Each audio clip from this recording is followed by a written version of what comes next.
Hi ಎಲ್ರಿಗೂ ನಮಸ್ಕಾರ. Share market in Kannada ಚಾನೆಲ್ಗೆ ನಿಮಗೆ ಸ್ವಾಗತ. ಜನವರಿ ತಿಂಗಳ 2ನೇ IPO ಮುಂದಿನ ವಾರ ಮಾರ್ಕೆಟ್ನಲ್ಲಿ ಸಬ್ಸ್ಕ್ರಿಪ್ಷನ್ಗೆ ಓಪನ್ ಆಗ್ತದೆ. ಮೆಡಿಅಸಿಸ್ಟ್ ತಮ್ಮ IPO ತರುವಂಥ ಪ್ಲಾನ್ಸನ್ನು ಮಾಡಿದ್ದಾರೆ. ಮೆಡಿಅಸಿಸ್ಟ್ 2002ರಲ್ಲಿ ಪ್ರಾರಂಭವಾದಂಥ ಕಂಪನಿ. ಇವರೊಂದು TPA ಸರ್ವಿಸ್ ಪ್ರೊವೈಡರ್ ಆಗಿರ್ತಾರೆ. ಅಂದರೆ health tech insurance tech company ಆಗಿದ್ದು ಕಾರ್ಪೊರೇಟ್ ಎಂಪ್ಲಾಯೀಸ್ಗಳಿಗೆ ಹೆಲ್ತ್ ಬೆನಿಫಿಟ್ಸನ್ನು ಪ್ರೊವೈಡ್ ಮಾಡ್ತಾರೆ. ಕಾರ್ಪೊರೇಟ್ ಎಂಪ್ಲಾಯೀಸ್ಗಳಿಗೆ ತಮ್ಮ ಕಂಪನಿ ಹೆಲ್ತ್ ಇನ್ಶೂರೆನ್ಸ್ ಸರ್ವಿಸನ್ನು ಪ್ರೊವೈಡ್ ಮಾಡ್ತಾರೆ. ಸೊ ಮೆಡಿಅಸಿಸ್ಟ್ TPA ಕಂಪನಿ ಆಗಿದ್ದು ಮಿಡಲ್ ವೇರ್ ಸರ್ವಿಸನ್ನು ಪ್ರೊವೈಡ್ ಮಾಡ್ತಾರೆ. ಇನ್ಶೂರೆನ್ಸ್ ಕಂಪನಿ ಹಾಗೆ ಕಾರ್ಪೊರೇಟ್ ಕಂಪನಿಯ ನಡುವೆ ಮಿಡಲ್ ಮ್ಯಾನ್ ಆಗಿ ಈ ಒಂದು ಕಂಪನಿ ಸರ್ವಿಸನ್ನು ಪ್ರೊವೈಡ್ ಮಾಡ್ತಾರೆ. ಕಾರ್ಪೊರೇಟ್ ಕಂಪನಿಯ ಎಂಪ್ಲಾಯೀಸ್ಗಳಿಗೆ ಇನ್ಶೂರೆನ್ಸನ್ನು ಕ್ಲೇಮ್ ಮಾಡಬೇಕು ಅಂತ ಇದ್ರೆ, ಇನ್ಶೂರೆನ್ಸ್ ರಿಲೇಟೆಡ್ ಏನಾದರೂ ಡೌಟ್ಸ್ ಇದ್ರೆ ಅದನ್ನು ಮೆಡಿಅಸಿಸ್ಟ್ ಕ್ಲಿಯರ್ ಮಾಡ್ತಾರೆ. ಹಾಗೆಯೇ ಆ ಪರ್ಟಿಕ್ಯುಲರ್ ಕಾರ್ಪೊರೇಟ್ ಕಂಪನಿಗೆ ಯಾವ ರೀತಿಯ ಒಂದು ಹೆಲ್ತ್ ಇನ್ಶೂರೆನ್ಸ್ ಸೂಟ್ ಆಗುತ್ತೆ, ಸೊ ಅದರ ಬೇಸಿಸ್ ಮೇಲೆ ಇನ್ಶೂರರನ್ನು ಈ ಒಂದು ಕಂಪನಿ ಸೆಲೆಕ್ಟ್ ಮಾಡ್ತಾರೆ. ಮೆಡಿಅಸಿಸ್ಟ್ ಬಹಳಷ್ಟು ಇನ್ಶೂರೆನ್ಸ್ ಕಂಪನಿಗಳ ಜೊತೆಯಲ್ಲಿ ಟೈಅಪ್ ಅನ್ನು ಹೊಂದಿದ್ದು ಪರ್ಟಿಕ್ಯುಲರ್ ಕಾರ್ಪೊರೇಟ್ ಕಂಪನಿಗೆ ಯಾವ ರೀತಿಯ ಒಂದು ಅಸಿಸ್ಟೆನ್ಸ್ ಬೇಕಾಗುತ್ತೆ ಆ ಬೇಸಿಸ್ ಮೇಲೆ ಹೆಲ್ತ್ ಇನ್ಶೂರೆನ್ಸ್ ಅನ್ನು ಪ್ರೊವೈಡ್ ಮಾಡ್ತಾರೆ. ಸೊ ಈ ರೀತಿಯ ಒಂದು ಸರ್ವಿಸ್ ಪ್ರೊವೈಡ್ ಮಾಡುವಂಥ ಕಂಪನಿ ಮೆಡಿಅಸಿಸ್ಟ್ ಆಗಿರ್ತಾರೆ. ಸೊ ಬಹಳಷ್ಟು ಸೆಗ್ಮೆಂಟ್ಗಳಲ್ಲಿ ಕೆಲಸ ಮಾಡ್ತಾರೆ. ಮೇಜರ್ ಸೆಗ್ಮೆಂಟ್ ಜನರಲ್ ಮತ್ತು ಹೆಲ್ತ್ ಇನ್ಶೂರೆನ್ಸ್ ಸೆಗ್ಮೆಂಟ್ ಆಗಿರುತ್ತೆ. ಬಲ್ಕ್ ಕಾರ್ಪೊರೇಟ್ ಎಂಪ್ಲಾಯೀಸ್ಗಳಿಗೆ ಹೆಲ್ತ್ ಇನ್ಶೂರೆನ್ಸ್ ಸರ್ವಿಸ್ ಅನ್ನು ಪ್ರೊವೈಡ್ ಮಾಡೋದು ಇವರ ಮೇಜರ್ ಬಿಸ್ನೆಸ್ ಆಗಿರುತ್ತೆ. ಅಷ್ಟೇ ಅಲ್ಲದೆ ಇನ್ಶೂರೆನ್ಸ್ ಕಂಪನಿಗಳು ಹೆಲ್ತ್ ಕೇರ್ ಪ್ರೊವೈಡರ್ಗಳ ಜೊತೆಯಲ್ಲಿ ಕೂಡ ಕಾಂಟ್ರಾಕ್ಟ್ ಅನ್ನು ಸೈನ್ ಮಾಡ್ಕೊಂಡಿರ್ತಾರೆ. ಸೊ ಅವರ ಜೊತೆಯಲ್ಲಿ ಕೂಡ ಈ ಕಂಪನಿ ಕೆಲಸ ಮಾಡ್ತಾರೆ. ಹಾಗೆ ಗೌರ್ಮೆಂಟ್ ಮತ್ತೆ ಬೆನಿಫಿಷರೀಸ್ಗಳಿಗೆ ಅಂದರೆ ಪಬ್ಲಿಕ್ ಹೆಲ್ತ್ ಸ್ಕೀಮ್ಗಳಲ್ಲಿ ಕೂಡ ಈ ಕಂಪನಿ ಕೆಲಸ ಮಾಡ್ತಿದೆ. ಟೋಟಲ್ ಆಗಿ 36 ಇನ್ಶೂರೆನ್ಸ್ ಕಂಪನಿಯ ಜೊತೆಯಲ್ಲಿ ಮೆಡಿಅಸಿಸ್ಟ್ ಟೈಅಪ್ ಅನ್ನು ಹೊಂದಿದ್ದಾರೆ. ವರ್ಲ್ಡ್ ವೈಡ್ ಬಿಸ್ನೆಸ್ ಅನ್ನು ಮಾಡುವಂಥ ಕಂಪನಿ ಆಗಿರ್ತಾರೆ. ಸೊ 2023ರ ಫಿನಾನ್ಷಿಯಲ್ ಇಯರ್ನಲ್ಲಿ ಟೋಟಲ್ 52,70,000 ಕ್ಲೇಮ್ಸ್ಗಳನ್ನು ಸಕ್ಸಸ್ಫುಲ್ ಆಗಿ ಸೆಟಲ್ ಮಾಡಿದ್ದಾರೆ. ಒಳ್ಳೆ ಒಂದು ಕ್ಲೇಮ್ ಸೆಟಲ್ಮೆಂಟ್ ರೇಷಿಯೋನ ಕೂಡ ಹೊಂದಿರುವಂಥ ಕಂಪನಿ ಆಗಿದ್ದು ಒಳ್ಳೆ ಒಂದು ಬಿಸ್ನೆಸ್ ಮಾಡೆಲ್ನ ಕೂಡ ಕಂಪನಿ ಹೊಂದಿದ್ದಾರೆ. ಸೊ ಕೇವಲ ಗ್ರೂಪ್ ಆಫ್ ಕಂಪನೀಸ್ಗೆ ಇನ್ಶೂರೆನ್ಸ್ ಸರ್ವಿಸಸ್ ಅನ್ನು ಪ್ರೊವೈಡ್ ಮಾಡೋದು ಅಷ್ಟೇ ಅಲ್ಲದೆ ರಿಟೇಲ್ ಹೆಲ್ತ್ ಇನ್ಶೂರೆನ್ಸ್ ಮಾರ್ಕೆಟ್ನಲ್ಲಿ ಕೂಡ ಕೆಲಸ ಮಾಡ್ತಾರೆ. ಅಂದರೆ ಇಂಡಿವಿಜುವಲ್ಸ್ಗಳಿಗೆ ಯಾವುದೇ ಕಾರ್ಪೊರೇಟ್ ಕಂಪನಿಯಲ್ಲಿ ಕೆಲಸ ಮಾಡದಿದ್ರು ಕೂಡ ಇನ್ಶೂರೆನ್ಸ್ನ ಅವಶ್ಯಕತೆ ಇದ್ರೆ ಅವರು ಕೂಡ ಮೆಡಿಅಸಿಸ್ಟ್ನ ಇನ್ಶೂರೆನ್ಸ್ ಅನ್ನು ತಗೋಬಹುದಾಗುತ್ತೆ. ಕಂಪನಿಯ ಸ್ಟ್ರೆಂತ್ಸ್ ಅನ್ನು ಅಬ್ಸರ್ವ್ ಮಾಡಿದಾಗ ಓವರ್ ಆಲ್ ಹೆಲ್ತ್ ಇನ್ಶೂರೆನ್ಸ್ ಸೆಗ್ಮೆಂಟ್ನಲ್ಲಿ ಕಾರ್ಪೊರೇಟ್ ಸೆಕ್ಷನಲ್ಲಿ ಅಬ್ಸರ್ವ್ ಮಾಡಿದಾಗ 30% ಮಾರ್ಕೆಟ್ ಶೇರ್ ಅನ್ನು ಈ ಒಂದು ಕಂಪನಿ ಹೊಂದಿದೆ. ಹಾಗೆ ರಿಟೇಲ್ ಇನ್ಶೂರೆನ್ಸ್ನಲ್ಲಿ 6-7% ಮಾರ್ಕೆಟ್ ಶೇರ್ ಅನ್ನು ಹೊಂದಿರುವಂಥ ಇನ್ಶೂರೆನ್ಸ್ ಕಂಪನಿ ಆಗಿರ್ತಾರೆ. ಹಾಗೆಯೇ ಟೆಕ್ನಾಲಜಿ ಬಳಸ್ಕೊಂಡು ತಮ್ಮ ಒಂದು ಪ್ಲಾಟ್ಫಾರ್ಮ್ ಅನ್ನು ಇಂಟಿಗ್ರೇಟ್ ಮಾಡಿದರೆ ಇದರಿಂದ ಫಾಸ್ಟ್ ಆಗಿ ಕ್ಲೇಮ್ ಸೆಟಲ್ಮೆಂಟ್ ಅನ್ನು ಮಾಡ್ತಾರೆ. ಹಾಗೆ ರೆಡ್ಯೂಸ್ಡ್ ಕಾಸ್ಟ್ ಅನ್ನು ಕೂಡ ಪ್ರೊವೈಡ್ ಮಾಡುವಂಥ ಒಂದು ಕಂಪನಿ ಆಗಿರ್ತಾರೆ. ನಾವು ರೆವೆನ್ಯೂ ಆಧಾರದ ಮೇಲೆ ಅಬ್ಸರ್ವ್ ಮಾಡಿದಾಗ ಅತಿ ದೊಡ್ಡ TPA ಕಂಪನಿ ಕೂಡ ಆಗಿರ್ತಾರೆ. ಹಾಗೆ ನೆಟ್ವರ್ಕ್ ಹಾಸ್ಪಿಟಲ್ಸ್ಗಳನ್ನು ಕೂಡ ಇವರು ಹೊಂದಿದ್ದಾರೆ. ಕೆಲವೊಂದಿಷ್ಟು ಹಾಸ್ಪಿಟಲ್ನ ಜೊತೆಯಲ್ಲಿ ಕೂಡ ಟೈಅಪ್ ಅನ್ನು ಮಾಡಿದ್ದು ಕ್ಯಾಶ್ಲೆಸ್ ಸೆಟಲ್ಮೆಂಟ್ ಅನ್ನು ಕೂಡ ನಾವು ಪಡ್ಕೋಬಹುದಾಗುತ್ತೆ. 18,754 ಹಾಸ್ಪಿಟಲ್ಗಳ ನೆಟ್ವರ್ಕ್ ಅನ್ನು ಹೊಂದಿದ್ದಾರೆ. 1069 ಸಿಟಿಗಳಲ್ಲಿ ಇವರ ಪ್ರೆಸೆನ್ಸ್ ಇದೆ. 31 ಸ್ಟೇಟ್ಗಳಲ್ಲಿ ಇವರು ತಮ್ಮ ಸರ್ವಿಸ್ ಅನ್ನು ಪ್ರೊವೈಡ್ ಮಾಡ್ತಾರೆ. ಸೊ ಸಕ್ಸಸ್ಫುಲ್ ಆಗಿ ಬಹಳಷ್ಟು ಅಕ್ವಿಸಿಷನ್ಸ್ ಗಳನ್ನ ಕಂಪ್ಲೀಟ್ ಮಾಡಿದ್ದಾರೆ. ಅಂದ್ರೆ ಸಣ್ಣ ಸಣ್ಣ TPA ಗಳನ್ನ ಅಕ್ವೈರ್ ಮಾಡ್ಕೊಳ್ತಾ ತಮ್ಮ ಬಿಸ್ನೆಸ್ ಅನ್ನ ಇನ್ನಷ್ಟು ಸ್ಟ್ರಾಂಗ್ ಮಾಡ್ಕೊಳ್ತಿದ್ದಾರೆ. ಹಾಗೆ ಮುಂದಿನ ದಿನಗಳಲ್ಲಿ ಕೂಡ ಬಹಳಷ್ಟು ಅಕ್ವಿಸಿಷನ್ ನ ಪ್ಲಾನ್ ಅನ್ನ ಕೂಡ ಕಂಪನಿ ಹೊಂದಿದ್ದು ತಮ್ಮ ಮಾರ್ಕೆಟ್ ಶೇರ್ ಅನ್ನ ಇನ್ಕ್ರೀಸ್ ಮಾಡುವಂತ ಎಲ್ಲ ಉದ್ದೇಶವನ್ನು ಕೂಡ ಕಂಪನಿ ಹೊಂದಿದ್ದಾರೆ. ಕೆಲವೊಂದಿಷ್ಟು ವೀಕ್ನೆಸ್ ಕೂಡ ನಮಗೆ ನೋಡೋದಕ್ಕೆ ಸಿಗುತ್ತೆ. ವೀಕ್ನೆಸ್ ಮೇಜರ್ ಆಗಿ ಟಾಪ್ 5 ಕ್ಲೈಂಟ್ ಗಳಿಂದ 81% ರೆವೆನ್ಯೂ ಜನರೇಟ್ ಆಗ್ತದೆ. ಅಂದ್ರೆ ಟಾಪ್ 5 ಕಾರ್ಪೊರೇಟ್ ಕಂಪನಿಗಳ ಎಂಪ್ಲಾಯೀಸ್ ಗಳಿಗೆ ಇವರು ಸರ್ವಿಸ್ ಅನ್ನ ಪ್ರೊವೈಡ್ ಮಾಡ್ತಾರೆ. ಅದರಿಂದನೇ ಇವರ 81% ರೆವೆನ್ಯೂ ಜನರೇಟ್ ಆಗ್ತದೆ. ಸೊ ಯಾರಾದ್ರೂ ಒಂದು ಕ್ಲೈಂಟ್ ಇವರ ಸರ್ವಿಸ್ ಬೇಡ ಅಂತ ಹೇಳಿದ್ರೆ ಅಂದ್ರೆ ಅವರು ಬೇರೆ ಒಂದು TPA ನ ಸೆಲೆಕ್ಟ್ ಮಾಡ್ಕೊಂಡ್ರೆ ಇವರ ರೆವೆನ್ಯೂ ಮೇಲೆ ಸಾಕಷ್ಟು ಇಂಪ್ಯಾಕ್ಟ್ ಬರುವಂತ ಚಾನ್ಸಸ್ ಇರುತ್ತೆ. ಸೊ ಇದು ಮೇಜರ್ ರಿಸ್ಕ್ ಆಗಿರುತ್ತೆ.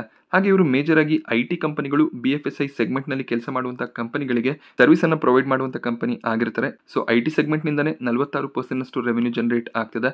BFSI ಅಂದ್ರೆ ಬ್ಯಾಂಕ್ಸ್ ಮತ್ತೆ NBFC ಕಂಪನಿಗಳಿಂದ 21% ರೆವೆನ್ಯೂನ ಜನರೇಟ್ ಮಾಡ್ತಿದ್ದಾರೆ.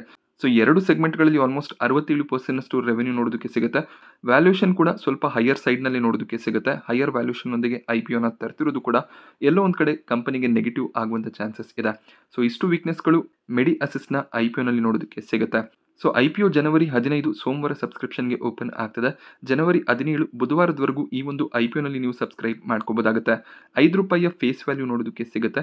ಕಂಪನಿಯ ಪ್ರೈಸ್ ಬ್ಯಾಂಡ್ ಲೋವರ್ ಲೆವೆಲ್ನಲ್ಲಿ 397 ಹಾಗೆ ಕಟ್ ಆಫ್ ಪ್ರೈಸ್ 418 ಸೆಟ್ ಆಗಿದೆ. ನೀವು ರಿಟೇಲ್ ಕ್ಯಾಟಗರಿಯಲ್ಲಿ ಅಪ್ಲಿಕೇಶನ್ ಅನ್ನು ಹಾಕ್ತೀರಾ ಅಂದಾಗ ಕಟ್ ಆಫ್ ಪ್ರೈಸ್ ಅನ್ನು ಸೆಲೆಕ್ಟ್ ಮಾಡಿ ಅಪ್ಲಿಕೇಶನ್ ಅನ್ನು ಹಾಕಬೇಕಾಗುತ್ತೆ. ಅಂದ್ರೆ 418ರ ಪ್ರೈಸ್ ನಲ್ಲಿ ನೀವು ಅಪ್ಲೈ ಮಾಡಬೇಕಾಗುತ್ತೆ. 35 ಶೇರ್ಗಳ ಲಾಟ್ ಆಗಿರುತ್ತೆ. ಮಿನಿಮಮ್ ಒಂದು ಲಾಟ್ಗೆ ನಾವು ಅಪ್ಲೈ ಮಾಡಲೇಬೇಕು. ಒಂದು ಲಾಟ್ಗೆ ಅಪ್ಲೈ ಮಾಡೋದಕ್ಕೆ ₹14,630 ಬೇಕಾಗುತ್ತೆ. ಮ್ಯಾಕ್ಸಿಮಮ್ ಒಬ್ಬ ರಿಟೇಲ್ ಇನ್ವೆಸ್ಟರ್ 13 ಲಾಟ್ಗಳಿಗೆ ಅಪ್ಲಿಕೇಶನ್ ಅನ್ನು ಹಾಕ್ಬೋದು. 13 ಲಾಟ್ಗೆ ಅಪ್ಲೈ ಮಾಡೋದಕ್ಕೆ ₹1,90,190 ಬೇಕಾಗುತ್ತೆ.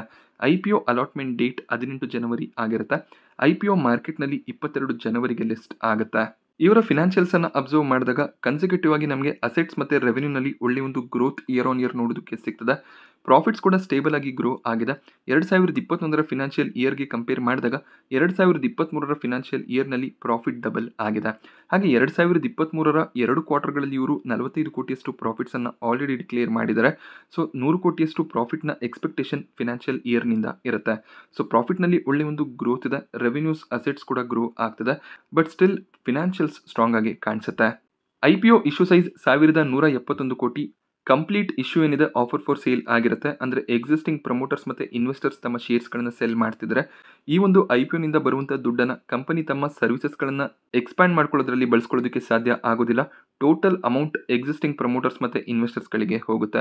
ಇದು ಕೂಡ ಒಂದು ನೆಗೆಟಿವ್ ಪಾಯಿಂಟ್ ಆಗುವಂಥ ಚಾನ್ಸಸ್ ಇದೆ. ಹಾಗೆ ಯಾರಿಗೆ ಎಷ್ಟು ಆಫರ್ ಮಾಡ್ತಿದ್ದಾರೆ ಅಂತ ಅಬ್ಸರ್ವ್ ಮಾಡಿದಾಗ ರಿಟೇಲ್ ಕ್ಯಾಟಗರಿಯಲ್ಲಿ 35% ಆಫರ್ ಇದೆ.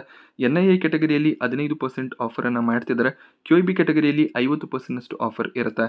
ಸೊ ರಿಟೇಲ್ ಕ್ಯಾಟಗರಿಯಲ್ಲಿ ಅಲಾಟ್ಮೆಂಟ್ನ ಚಾನ್ಸಸ್ ಕೂಡ ಹೆಚ್ಚಾಗಿ ಕಾಣಿಸುತ್ತೆ. ಕಂಪನಿಯ ವ್ಯಾಲ್ಯೂಷನ್ ಅನ್ನು ಅಬ್ಸರ್ವ್ ಮಾಡಿದಾಗ 418ರ ಪ್ರೈಸ್ ಬ್ಯಾಂಡ್ ಅನ್ನು ಕಂಪನಿಯನ್ನು ಸೆಟ್ ಮಾಡಿದರೆ ಆ ಒಂದು ಪ್ರೈಸ್ ಬ್ಯಾಂಡ್ನಲ್ಲಿ ಟೋಟಲ್ ಮಾರ್ಕೆಟ್ ಕ್ಯಾಪ್ 2800 ಕೋಟಿ ಅರೌಂಡಲ್ಲಿ ನೋಡೋದಕ್ಕೆ ಸಿಗುತ್ತೆ. ಒಂದು ಸ್ಮಾಲ್ ಕ್ಯಾಪ್ನ ಕಂಪನಿ. ಹಾಗೆ ಅರ್ನಿಂಗ್ ಪರ್ ಶೇರ್ 11 ರೂಪಾಯಿ ಅರೌಂಡಲ್ಲಿ ನೋಡೋದಕ್ಕೆ ಸಿಗ್ತದೆ. ಒಂದು ಸ್ಟ್ರಾಂಗ್ ಪ್ರಾಫಿಟ್ಸ್ 2023ರ ಫಿನಾನ್ಷಿಯಲ್ ಇಯರ್ನಲ್ಲಿ ಡಿಕ್ಲೇರ್ ಆಗಿದ್ದರಿಂದ EPS ಕೂಡ ಸ್ಟ್ರಾಂಗ್ ಆಗಿ ಕಾಣಿಸ್ತದೆ. 39ರ PE ನಮಗೆ ನೋಡೋದಕ್ಕೆ ಸಿಗುತ್ತೆ. ಬಟ್ ಇಲ್ಲಿ ನಾವು ಕಾಂಪಿಟೇಟರ್ಸ್ಗಳ ಜೊತೆಯಲ್ಲಿ ಕಂಪನಿಯನ್ನು ಕಂಪೇರ್ ಮಾಡೋದಕ್ಕೆ ಸಾಧ್ಯ ಆಗೋದಿಲ್ಲ. ಈ ರೀತಿಯ ಸರ್ವಿಸ್ ಪ್ರೊವೈಡ್ ಮಾಡುವಂಥ ಯಾವುದೇ ಒಂದು TPA ಮಾರ್ಕೆಟ್ನಲ್ಲಿ ಲಿಸ್ಟ್ ಆಗಿಲ್ಲ. ಬಟ್ ಬಹಳಷ್ಟು ಕಾಂಪಿಟೇಷನ್ ಇದೆ. ಬಟ್ ಆ ಕಂಪನಿಗಳು ಮಾರ್ಕೆಟ್ನಲ್ಲಿ ಲಿಸ್ಟ್ ಆಗಿಲ್ಲ. So Widal health insurance TPA ಇವರ ಮೇಜರ್ ಕಾಂಪಿಟೇಟರ್ ಆಗಿರ್ತಾರೆ. ಸೊ ಆಚೆ ಬಹಳಷ್ಟು ಕಾಂಪಿಟೇಷನ್ ಇದೆ. ಬಟ್ ಯಾವುದೇ ಒಂದು ಪ್ಲೇಯರ್ ಮಾರ್ಕೆಟ್ನಲ್ಲಿ ಇಲ್ಲಿವರೆಗೂ ಲಿಸ್ಟ್ ಆಗಿಲ್ಲ. ಸೊ ಅದರಿಂದ ವ್ಯಾಲ್ಯೂಷನ್ ಜಸ್ಟಿಫೈ ಆಗುತ್ತಾ ಅದನ್ನು ಈಗಲೇ ನಾವು ಕ್ಯಾಲ್ಕುಲೇಟ್ ಮಾಡೋದಕ್ಕೆ ಸಾಧ್ಯ ಆಗೋದಿಲ್ಲ. ಮುಂದಿನ ದಿನಗಳಲ್ಲಿ ಯಾವ ರೀತಿಯಲ್ಲಿ ಪ್ರಾಫಿಟ್ಸ್ಗಳನ್ನು ಡಿಕ್ಲೇರ್ ಮಾಡ್ತಾರೆ ಅದರ ಬೇಸಿಸ್ ಮೇಲೆ ಡಿಸಿಷನ್ನ ತಗೋಬೋದಾಗುತ್ತೆ. ಮೆಡಿಅಸಿಸ್ಟ್ IPO registrar link in time India private limited ಆಗಿದ್ದು ಇವರ ವೆಬ್ಸೈಟ್ನಲ್ಲಿ ಅಲಾಟ್ಮೆಂಟ್ ಸ್ಟೇಟಸನ್ನು ಚೆಕ್ ಮಾಡಬೇಕಾಗುತ್ತೆ. medi.ipo@linkintime.co.in ಈ ಒಂದು ಇಮೇಲನ್ನು ನೀವು ನೋಟ್ ಡೌನ್ ಮಾಡಿ ಇಟ್ಕೋಬಹುದು. IPO ರಿಲೇಟೆಡ್ ಏನಾದರೂ ಕ್ವೆರೀಸ್ ಇದ್ರೆ, ರೀಫಂಡ್ ರಿಲೇಟೆಡ್ ಕ್ವೆರೀಸ್ ಇದ್ರೆ ಈ ಒಂದು ಮೇಲ್ ಐಡಿಗೆ ನೀವು ಇಮೇಲನ್ನು ಮಾಡಬೇಕಾಗುತ್ತೆ. ಹಾಗೆ ನಿಮ್ಮ ಹತ್ರ ಇನ್ನೂ ಡಿಮ್ಯಾಟ್ ಅಕೌಂಟ್ ಇಲ್ಲ ಅಂದರೆ ಡಿಮ್ಯಾಟ್ ಅಕೌಂಟನ್ನು ಓಪನ್ ಮಾಡಿಸೋದಕ್ಕೆ ಲಿಂಕ್ ನಿಮಗೆ ಡಿಸ್ಕ್ರಿಪ್ಷನ್ ಬಾಕ್ಸಲ್ಲಿ ಅವೈಲೇಬಲ್ ಇದೆ. ಸೊ ಭಾಳಷ್ಟು ಡಿಮ್ಯಾಟ್ ಅಕೌಂಟ್ಗಳ ಲಿಂಕ್ ಅವೈಲೇಬಲ್ ಇರುತ್ತೆ. ಸೊ ಯಾವ ಒಂದು ಬ್ರೋಕರೇಜ್ ನಿಮಗೆ ಸೂಟೇಬಲ್ ಆಗುತ್ತೆ ಅದರ ಬೇಸಿಸ್ ಮೇಲೆ ನೀವು ಡಿಮ್ಯಾಟ್ ಅಕೌಂಟನ್ನು ಓಪನ್ ಮಾಡಿಸ್ಬೋದಾಗುತ್ತೆ. ಕೊನೆಯದಾಗಿ ಎಷ್ಟು ಗ್ರೇ ಮಾರ್ಕೆಟ್ ಪ್ರೀಮಿಯಂ ನೋಡೋದಕ್ಕೆ ಸಿಗ್ತದೆ. ಸೊ ನಾವು ಈ ಒಂದು IPOನಲ್ಲಿ ಅಪ್ಲಿಕೇಶನನ್ನು ಹಾಕ್ಬೋದಾ ಅಂತ ಅಬ್ಸರ್ವ್ ಮಾಡಿದಾಗ ಪ್ರೀಮಿಯಂನಲ್ಲಿ ಸಾಕಷ್ಟು ಫಾಲ್ ರೀಸೆಂಟ್ ಟೈಮ್ನಲ್ಲಿ ನೋಡೋದಕ್ಕೆ ಸಿಕ್ಕಿದೆ. 80 ರೂಪಾಯಿ ರೌಂಡಲ್ಲಿ ಪ್ರೀಮಿಯಂ ಜನವರಿ 9ಕ್ಕೆ ನೋಡೋದಕ್ಕೆ ಸಿಕ್ತಿತ್ತು. ಅದು ಈಗ 40ಕ್ಕೆ ಫಾಲ್ ಆಗಿದೆ. ಸೊ ಸದ್ಯಕ್ಕೆ 1200ರಿಂದ 1300ರ ಲಿಸ್ಟಿಂಗ್ ಏನ್ ಎಕ್ಸ್ಪೆಕ್ಟೇಷನ್ಸ್ ಇರುತ್ತೆ. ಸೊ 60-70 ರೂಪಾಯಿಯ ಪ್ರೀಮಿಯಂ ಕೊನೆ ದಿನ ನಿಮಗೆ ನೋಡೋದಕ್ಕೆ ಸಿಕ್ಕಿದ್ರೆ ಲಿಸ್ಟಿಂಗ್ ಏನ್ಗಳಿಗೋಸ್ಕರ ಅಪ್ಲಿಕೇಶನನ್ನು ಹಾಕ್ಬೋದಾಗುತ್ತೆ. ಹಾಗೆ ಲಾಂಗ್ ಟರ್ಮ್ಗೂ ಕೂಡ ಈ ಒಂದು IPOನ ಕನ್ಸಿಡರ್ ಮಾಡ್ಕೋಬಹುದು. ಯಾಕೆಂದರೆ ಯಾವುದೇ ಒಂದು TPA ಇಲ್ಲಿವರೆಗೂ ಮಾರ್ಕೆಟ್ನಲ್ಲಿ ಲಿಸ್ಟ್ ಆಗಿಲ್ಲ. ಸೊ ಇದು ಮೊದಲನೇ ಕಂಪನಿ ಆಗಿರುತ್ತೆ. ಹಾಗೆ ಹೆಲ್ತ್ ಇನ್ಶೂರೆನ್ಸ್ ಸೆಕ್ಟರ್ ಮುಂದಿನ ದಿನಗಳಲ್ಲಿ ಚೆನ್ನಾಗಿ ಪರ್ಫಾರ್ಮ್ ಮಾಡುವಂಥ ಚಾನ್ಸಸ್ ಇದೆ. ಭಾಳಷ್ಟು ಜನ ಹೆಲ್ತ್ ಇನ್ಶೂರೆನ್ಸನ್ನು ಆಪ್ಟ್ ಮಾಡ್ಕೊಳ್ತಾರೆ. ಯಾಕೆಂದರೆ ಈಗ ಹಾಸ್ಪಿಟಲ್ ಕಾಸ್ಟ್ ತುಂಬಾ ಇನ್ಕ್ರೀಸ್ ಆಗ್ತಿರೋದ್ರಿಂದ ಎಲ್ಲರೂ ಕೂಡ ಇನ್ಶೂರೆನ್ಸ್ನ ಮೊರೆ ಹೋಗುವಂಥ ಚಾನ್ಸಸ್ ಇರುತ್ತೆ. ಸೊ ಖಂಡಿತವಾಗ್ಲೂ ಮುಂದಿನ 5ರಿಂದ 7 ವರ್ಷಗಳಲ್ಲಿ ಇನ್ಶೂರೆನ್ಸ್ ಸೆಕ್ಟರ್ ಕೂಡ ಗ್ರೋ ಆಗುತ್ತೆ. ಆಗ ಈ ಒಂದು ಕಂಪನಿ ಮೇಜರ್ ಪ್ಲೇಯರ್ ಕೂಡ ಆಗ್ಬೋದು. ಆ ಒಂದು ರೀಸನ್ನಿಂದ ಲಾಂಗ್ ಟರ್ಮ್ಗೂ ಕೂಡ ನೀವು ಇನ್ವೆಸ್ಟ್ಮೆಂಟನ್ನು ಮಾಡ್ಬೋದಾಗುತ್ತೆ. ಸೊ ಭಾಳಷ್ಟು ಆನಲಿಸ್ಟ್ಗಳು ಸದ್ಯಕ್ಕೆ ವ್ಯಾಲ್ಯೂಷನ್ ಎಕ್ಸ್ಪೆನ್ಸಿವ್ ಇದೆ ಅಂತ ಹೇಳ್ತಿದ್ದಾರೆ. ಬಟ್ ಯಾವುದೇ ಒಂದು ಪ್ಲೇಯರ್ ಮಾರ್ಕೆಟ್ನಲ್ಲಿ ಲಿಸ್ಟ್ ಆಗದೇ ಇರೋ ರೀಸನ್ನಿಂದ ಸೊ ಎಕ್ಸ್ಪೆನ್ಸಿವ್ ವ್ಯಾಲ್ಯೂಷನ್ ಅಂತ ನಾವು ಕನ್ಸಿಡರ್ ಮಾಡೋದಕ್ಕೆ ಸಾಧ್ಯ ಆಗೋದಿಲ್ಲ. ಇದೇ ಒಂದು ಪ್ರಾಫಿಟಬಿಲಿಟಿ ರೇಷಿಯೋನ ಕಂಪನಿ ಮೇಂಟೈನ್ ಮಾಡ್ಕೊಂಡು ಹೋದರೆ ಖಂಡಿತವಾಗ್ಲೂ ಲಾಂಗ್ ಟರ್ಮ್ಗೆ ಕೂಡ ಒಳ್ಳೆ ಒಂದು ಬೆಟ್ ಆಗುತ್ತೆ. ಸೊ ಮೆಡಿಅಸಿಸ್ಟ್ನ ಬಗ್ಗೆ ನಾನು ನಿಮಗೆ ಪ್ರೊವೈಡ್ ಮಾಡಿದಂಥ ಇನ್ಫಾರ್ಮೇಷನ್ ಇಷ್ಟ ಆದರೆ ವಿಡಿಯೋನ ಲೈಕ್ ಮಾಡಿ. ಸೊ ಇದೇ ರೀತಿಯ IPO ರಿವ್ಯೂಸ್ ಮತ್ತು ಮಾರ್ಕೆಟ್ ಅಪ್ಡೇಟ್ಸ್ಗಳಿಗೋಸ್ಕರ ಚಾನಲ್ನ ಸಬ್ಸ್ಕ್ರೈಬ್ ಮಾಡ್ಕೊಳ್ಳಿ. Thank you friends.